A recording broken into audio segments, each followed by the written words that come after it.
Mwamba anaamua kuishi maisha ya kawaida kama mtu wa kawaida kwa kuficha maisha yake ya zamani. Story inaanzia huko China miaka 1900. Tunakutana na mwamba wa kuitwa Liu Jingxi. Jingxi alikuwa na familia yake na watoto wake wawili. Mwamba alikuwa anapenda sana familia yake, na pale kijijini alikuwa ni mtu wa watu. Kazi yake kubwa alikuwa anafanya kutengeneza pepa. Kijiji alichokuwa naishi, watu wa pale walikuwa ni waungwana sana. Siku moja wababe waliingia kwenye kile kijiji na kuanza kuonea jiji. Wakafika mpaka sehemu anaofanyia kazi Jingxi. Walipofika walimwambia yule mzee kuwa, mzee, tunataka hela. Mzee anajaribu kujielezea kwamba hela, mmefanya kazi gani? Lakini washikaji wanamwambia kuwa tunataka hela. Mzee baada ya kuona wanamkazia sana akasema ngoja nichukue hela. Kumbe alikuwa anachukua mti, akataka kuwapiga hivi, lakini wale walikuwa na uwezo mkubwa wa martial arts. Kwa hiyo mzee alikuwa ameyakanyaga, walimchapa. Kuna mwingine akaingia naye akamchapa. Sasa wakiwa wanaendelea kupigana huko, Jingxi alikuwa amejificha, hataki kuingilia ugomvi wowote kwa sababu hataki kujulikana yeye anajua martial arts kwenye kile kijiji. Na Jingxi yeye ni noma, ukisikia mtu hatari kwenye kikosi chao alichokuwa anafanya kazi ya uuaji, alikuwa ni mtu wa pili ukitoka bosi. Kwa hiyo alichokifanya kwa wale watu waliokuwa wanataka hela kwa nguvu, alianza kuwashika. Hakutaka kutumia uwezo wake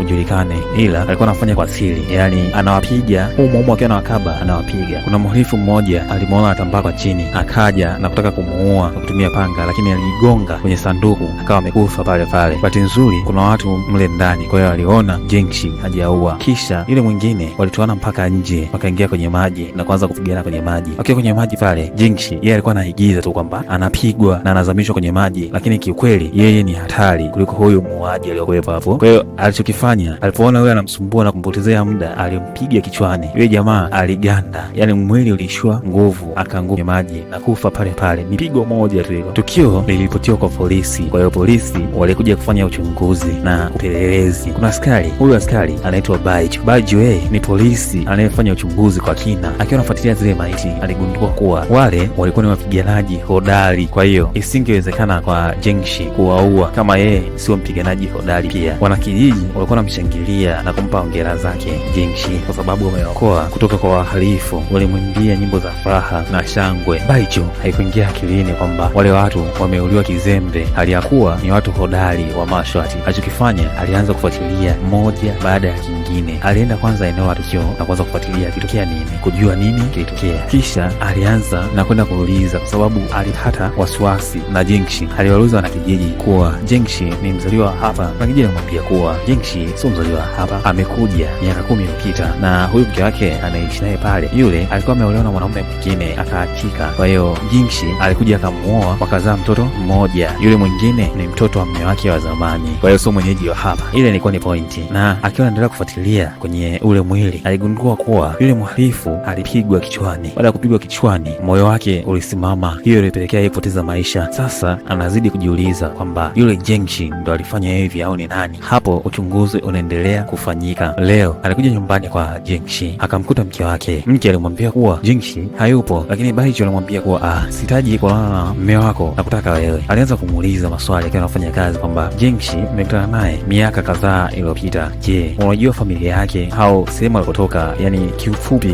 unajua origin yake? Mwanamke alimwambia kuwa mimi na Jingxi tulikutana mimi nikiwa navua na yeye alikuwa amesimama katikati ya maji. Tulikutana, alinioa, na yeye alisema kuwa haongeagi na familia yake kwa sababu alimfanyia kitu kibaya akatoroka. Kwa hiyo hataki kusikia kuhusu familia yake. Lakini Baiju anamwambia kuwa ingia akilini mtu ushinde kusamehe familia yako, yani hiyo haiwezekani hata kidogo. Alipotoka kwa mwanamke akamtafuta Jingxi mwenyewe. Alianza kumuuliza kwamba tukio lilikuwaje. Jingxi alianza kumwelekeza kuwa ilikuwaje, kwamba yeye alimshika kiunoni yule mhalifu, akaanza kumshikilia. Alikuwa anampiga lakini hamwachii. Sasa kwenye maelezo anayoyatoa Jingxi, yule askari anaimagine kwamba ilikuwaje, kwamba mshikaji alipokuwa anamshikilia kiunoni alikuwa anatumia uwezo wake wa martial arts kukwepa mapigo anayopigwa na wale washikaji. Kisha aliuliza kuwa je, yule mshikaji sikio lake alikatwaje na alikatwa na nani? Jingxi alimwambia kuwa alimkata ni mwenzie na mimi sihusiki na kitu chochote. Baiju aliuliza pia kwamba yule mwingine alikufaje. Jingxi kabla hajajibu, mwanakijiji mmoja alimjibia na kusema kuwa yule mwingine aliruka kwa juu akaangukia boksi sanduku hilo akafa hapo hapo. Yani yule askari kwa maelezo anayopewa pale alikuwa na imagine nini kilitokea muda ule, lakini sasa hana ushahidi wa kumshikilia Jingxi. Na Donieni alizidi kumwambia kwamba tulipotoka tukaingia ndani ya maji, kwenye maji mle mimi aliniweka chini ya maji, kwa hiyo nilikuwa najitahidi kuziba pumzi ili nisife. Katika kurusharusha ngumi nikawa nimpiga akaanguka akawa amekufa. Jingxi anamwambia yule askari kuwa nilikuwa na bahati sana. Askari anamwambia kuwa basi leo imeishia hivi, tuonane kesho. Jinx anashangaa, huyu askari anatafuta nini? Kama ni wahalifu sikawaua, sasa kwa nini anazidi kwenda kufuatilia? Basi askari hakuacha kumfuatilia kila anachofanya Jinx, kwa sababu alijua ni mwanamashwati, na kama ni mwanamashwati hawezi kujificha milele. Kwa hiyo alichokuwa anachofanya, alitaka kumfuatilia kila anachokifanya. Leo alikuwa msituni, alikuwa anakata mianzi. Askari anamwangalia tu kwamba anakata kama wenzie au anatumia mashwati yake. Baada ya kumaliza kukata mti, akaanza kuondoka. Akiwa anatembea darajani, yule askari alikuwa anamtazama kwa makini na kujiuliza kuwa kweli huyu sio mwanamashwati, mbona anahema kama wengine yani. Askari alishika mzigo wa Jinx na kumwambia kuwa nataka nikupe msaada. Nia yake alikuwa anataka amwangushe Jinx chini kimakusudi, aone kama atatumia uwezo wake wa mashwati kujizuia, lakini Jinx hakujizuia. Alienda moja kwa moja mpaka chini, akaning'inia kwenye kijimti. Baadaye alianguka moja kwa moja kwenye maji. Sasa mawazo ya askari yasema kuwa huyu jamaa inawezekana alipofika pale alitumia uwezo wake wa mashwati akaukata ule mti ili aanguke chini ya maji. Afande nia yake haikufanikiwa. Leo aliamua kuja kupata chakula cha usiku na kukaa kabisa kwa Jinx na familia yake, akihoji maswali ya hapa na pale, kwamba kwanza alimuuliza Jinx kwa hiyo hujawahi kurudi nyumbani kwenu kabisa toka utoke, kwa nini haujarudi nyumbani kwenu wakati ni kwenu yani? Jinx alimwambia kuwa anapopenda hapa sasa tena kurudi huko nyumbani. Alimuuliza kuwa kwa hata mwanao jampeleka kwenda kukutana na babu yake na bibi yake. Jinx alinyamaza kimya kwa cha kujibu. Kingine askari alimuuliza kuwa nasikia wewe hapa kijijini una farasi, yani kipindi unakuja ulikuja na farasi, wewe farasi ulimtoa wapi? Na najua kwamba mtu kumiliki farasi kwa maisha haya anakuwa na hela sana au anakuwa na daraja fulani. Jinx alimwambia kuwa niko na farasi hapo zamani, lakini sasa hivi sina, na kipindi hiko baba yangu alimuua yule farasi na kunilisha, nilipata shida kumla, lakini nilimla farasi wangu mwenyewe. Huyo askari anazidi kumfuatilia Jinx ajue yeye ni nani, ana wasiwasi naye. Siku hiyo alilala nao nyumbani kwao usiku. Askari alikuwa anazidi kumfuatilia akiwa amelala, anakuja na kuanza kumchunguza kwamba huyu ni nani, na kama ni mtu wa mashwati atajulikana tu. Alianza kumchunguza mwili wake, lakini jamaa alikuwa hajalala. Alishtuka. Askari alimuuliza kuwa kwa nini macho yako sio ya kijani? Jinx alimwambia kuwa nina kiu ya maji. Akaenda kunywa maji. Leo pale kijijini kulikuwa kunafanyika sherehe ya kuwapa mavazi ya kiutu uzima wavulana waliokuwa wanaume. Sherehe ilikuwa inaendelea. Jinx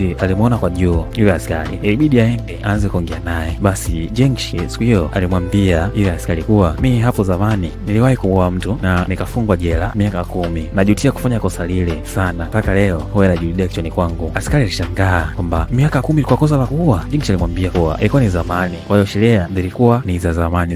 Jinx aliendelea kumwambia kuwa babangu mimi alikuwa mtu wa bucha, mchinja nyama, yani mchinja nyama mmoja aliazima pesa kutoka kwa babangu. Baba aliniambia kuwa wanadamu hawana tofauti na wanyama, kwa hiyo aliniambia nikamuue kama siponipe pesa, na kweli nilifanya hivyo. Kisha nilifungwa jela. Nilipotoka jela ilibidi nitoke sehemu nilikuwa naishi pale nije huku kutafuta makazi mapya na kuanzisha maisha mapya. Sasa hivi mimi nimebadilika, sio mtu yule wa zamani. Jinx akiwa anaendelea kuongea na askari akawa anaitwa na watoto wake. Basi alimwambia yule askari kuwa kama vipi, naomba niache niishi na familia yangu, mimi ni mtu mwingine sasa hivi, sio muuaji tena kama unanihisia hivyo. Kisha jamaa aliondoka na familia yake, lakini yule askari wasiwasi bado alikuwa nao. Alikuwa anaona kwamba jamaa kuhusu ile story amemdanganya. Kwa hiyo alichokifanya, alichukua kitu chenye ncha kali akaenda akampiga, kwa sababu alijua kama ni mtu mwenye mashwati kali atazuia, lakini Jinx hakuzuia. Badala yake akaruhusu kuumizwa, akaumia. Wanakijiji walimuona ni mtu mbaya, walimchukia. Baada ya kumuumiza Jinx, shujaa wao akiwa anaendelea kufanya uchunguzi kuhusu Jinx, jamaa alikutana na Bongi. Bongi alimwambia kuwa Jinx ikakwambia atokea kijiji cha Gong, lakini kijiji hiko hakipo, na amekwambia yeye alikuwa ni mtoto wa muuza bucha, lakini miaka 10 iliyopita muuza bucha na familia yake waliuawa vibaya, na hicho kisa kilikuwa maarufu sana kwa sababu walivyouawa ilikuwa ni noma na ni hatari, na mtu huyo alihusika kuiua ile familia ya muuza bucha alikuwa ni mtu anaitwa Tanglong. Tanglong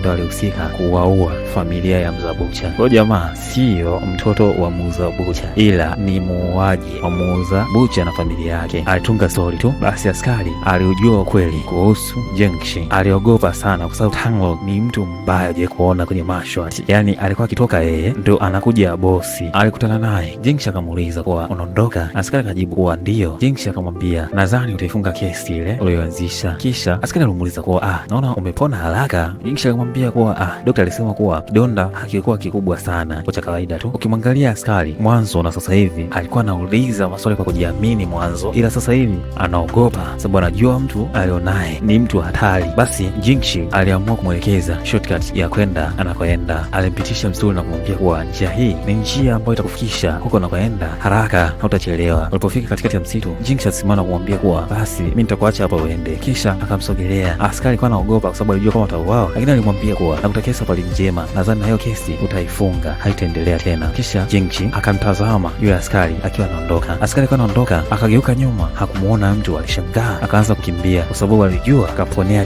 chupu. Alifika kwa bosi wake akamwambia kuwa anataka waranti ya kumkamata Tango. Mkubwa wake alipompa ruhusa ya kwenda kumkamata Tango, huyo mkubwa alienda moja kwa moja kwenye kundi alilokuwa anafanya kazi Tango. Kundi hilo linaitwa Mapepo 72. Alipofika kwa kiongozi wa Mapepo 72, alianza kutoa stori ya Tango. Ipo kijiji fulani huko mbali, anaishi safi na ana familia yake, ana mtoto wake mmoja na ana mtoto wake wa kufikia mmoja. Sasa aliyokuwa anaambiwa alikuwa ni baba yake Tango. Kwa kiongozi alimuuliza kwamba wewe unaniambia hivyo ili nifanye nini? Ili ni muue mwanangu au inakuaje? Wewe ni yako ni nini? Kwa hiyo umbea wake ulimtokea puani, walimuua. Wale hawana huruma, wanaitwa Mapepo 72. Taarifa zilifika kule kwa kiongozi wa Mapepo 72. Kwa hiyo leo kijijini wakiwa wanaendelea na harakati zao, kuna watu wanakuja na kuanza kurusha mienge ya moto kwenye nyumba za wanakijiji. Kisha Jingshi akiwa anaendelea na wenzie kufanya sherehe zao za pale kijijini, kuna mtu mmoja anashuka kutoka juu ya paa. Alikuwa ni mwanamke. Alifika na kwanza kumpiga Jingshi akimwambia kuwa sema kweli wewe ni nani? Jingshi alimwambia kuwa mimi ni Jingshi bana. Unataka niseme nani? Mwanamke alianza kumwambia kuacha upuuzi. Sema wewe ni nani? Alimpiga. Alizidi kumpiga jamaa mpaka atoka damu, lakini hasemi chochote. Yule mwanamke aliwaambia wanakijiji wakae kimya sababu alikuwa anapiga kelele na kumwambia kuwa acha. Wanampigia kelele. Akazidi kumwambia acheni kupiga kelele. Akasogea na kumchinja mzee mmoja. Jingshi alikewa. Yule mwanamke akamshika mtu mwingine na kutaka kumchoma kisu, lakini kabla hajafanya tendo hiko, Jingshi akawa amerusha meza kuzuia kile kitendo. Sasa hapa wanakijiji ndio wanajua yeye ni nani. Alianza kupigana na yule mwanamke. Tena mwanamke walikuwa ni wawili, akiwa na mwenzie wa kiume. Huyu mwanamke ni mamake wa kambo na Jingshi, mke wa baba yake. Sasa huyu ni nani? Huyu ni Jingshi aka Tanglong. Hakupeshi, so amemfuata. Alichomfanya yule wa kiume, alimpiga akawa amemuoa. Mke wake alikiona kitendo kile anaua hadharani, basi waifu alikata tamaa na kujiuliza kuwa nimedanganywa tena na huyu mwanaume, inakuaje? Mwanakijiji mmoja akasema kuwa nyumba yangu inaungua kule upande wa pili. Jingshi alianza kukimbia kuelekea upande wa nyumba inapoungua kwenda kuzima moto. Ile mwanamama kumwacha, alienda naye sambamba, kila anaporuka ipo naye. Walifika wakashuka mpaka chini. Sasa yule mwanamama akamwambia kuwa baba yako amesema urudi, lakini Jingshi alisema kuwa siwezi nikarudi, kama huwezi ukarudi basi nitakufanya urudi. Kichapo kilianza. Jingshi ni mtu hatari sana, yani kwanza yule mwanamke anavompiga na vile visu